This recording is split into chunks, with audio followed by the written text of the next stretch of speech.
गर्भवती गाय का बच्चा और गेंडे का हमला।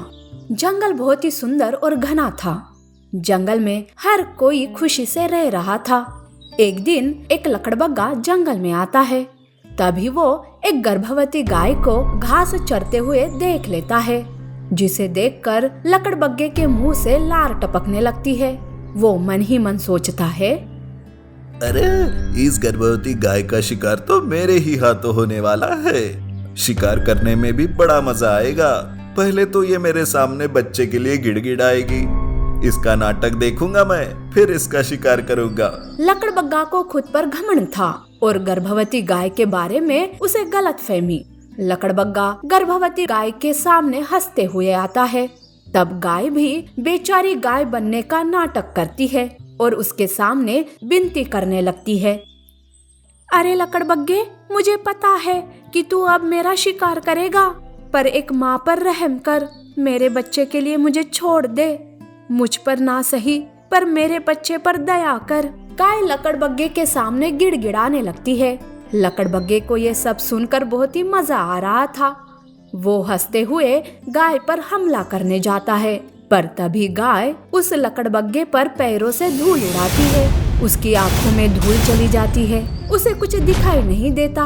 बस इसी मौके का फायदा लेकर गाय लकड़बग्गे को पैरों से मारना शुरू करती है। तब लकड़बग्गा चिल्लाते हुए कहता है, अरे गाय, बहुत ही अच्छा नाटक करती है तू, पर तू भी देखना मेरे हाथों से बचेगी नहीं।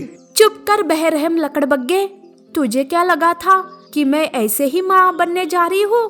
मैं अपने बच्चे को बचाने के लिए कुछ भी कर सकती हूँ, समझे? गर्भवती गाय वहाँ से चली जाती है। लकड़बग्गे का तो हाल बहुत ही बुरा हो चुका था। वो बुरी तरीके से घायल हो चुका था, पर अब उसके मन में गाय से बदला लेने की आग जलने लगती है। वो अपनी आँखों को साफ करने के लिए तालाब के पास जाता है।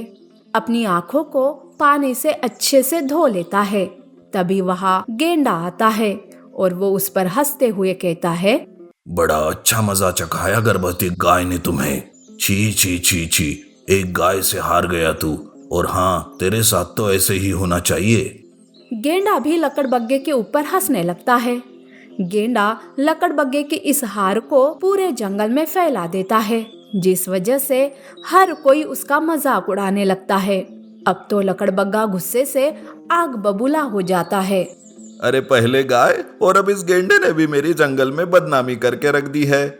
अब तो इस गेंडे के हाथों ही गाय का कांटा निकालना पड़ेगा। ऐसे ही कुछ दिन बीत जाते हैं। अब गाय भी एक प्यारे से बच्चे को जन्म देती है।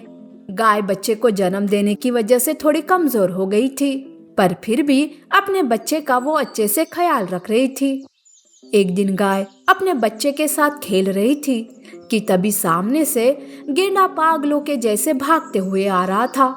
गाय को तो कुछ समझ में नहीं आ रहा था कि वो अब क्या करे, कि तभी गाय का बच्चा माँ के सामने आता है और रोते हुए कहता है, रुक जाओ गेंडे जी, मेरी माँ को मत मारो, रुक जाओ। बच्चे का मासूम चेहरा और रोनी सूरत देखकर पता नहीं अचानक से गेंडा रुक जाता है। पता नहीं खाना खाते ही मुझे कुछ हो गया था। बेटे, मेरा तुम्हें या तुम्हारी माँ को मारने का कोई इरादा नहीं था। गाय बहन, मेरी वजह से तुम डर गई, मुझे माफ कर दो। उधर लकड़बग्गा ये सब देख रहा था। ये सारा उसी का प्लान था, क्योंकि उसने गेंडे के खाने में एक दवा मिला दी थी, जिस वजह से ही गेंडा पागल हो गया था। पर अपना प्लान खराब होते देख वो परेशान हो जाता है। अरे छी यार, ये कैसे हो गया? दवा का असर इतने जल्दी कैसे खत्म हो गया? लकड़बग्गे को ये सब कहते हुए हाथी सुन लेता है और हाथी उसे अपनी सूंड से उठाकर सबके सामने लाता है और उसकी सारी हकीकत बता देता है। तब गेंडा उसी लकड़बग्गे को मार मार कर जंगल से बाहर निकाल देता है। नीति: किसी का बुरा करने का सोचोगे तो बुरा तुम्हारे साथ ही होगा।